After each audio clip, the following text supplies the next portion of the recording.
श्री स्वामी समर्थ स्वामी सेवेकरांनो, स्वागत आहे आपल्या यूट्यूब चॅनल स्वामी सेवेकरी संकेतमध्ये नवीन एका माहितीपूर्ण व्हिडिओमध्ये। तर आजचा व्हिडिओ हा दीपावली निमित्तच आहे। तर पहिला दिवस म्हणजे वसुबारस।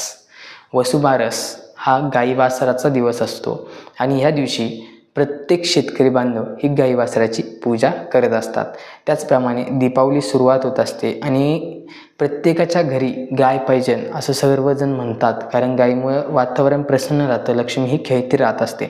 त्यामुळे आपल्याला त्या दिवशी काय करायचं आहे, सायंकाळी गाय वासरूची आपल्याला पूजा करायची आहे। जिथं गोठा असेल तिथं गाय वासरू तुम्हाला नक्कीच भेटेल। ते गायीची वासराची पूजा करायची आहे। गायीच्या पायावर थोडं पाणी ओतून हळदी कुंकू अक्षदा फूल वाहून पंचोपचार पूजा तिची करून घ्यायची आहे। त्याचप्रमाणे तिला नैवेद्यामध्ये उडदाचे वडे आणि तुम्ही जे पुरणपोळीचा किंवा चपाती भाजीचा जो नैवेद्य करणार आहात तो नैवेद्य तिला खाऊ घालायचा आहे।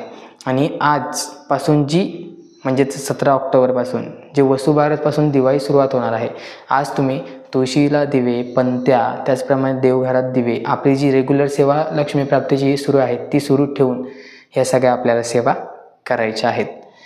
तर व्हिडिओ आवडला असेल त्या व्हिडिओला एक लाईक करायला विसरू नका। भेटूया आपण उद्याच्या एका माहितीपूर्ण व्हिडिओमध्ये। श्री स्वामी समर्थ।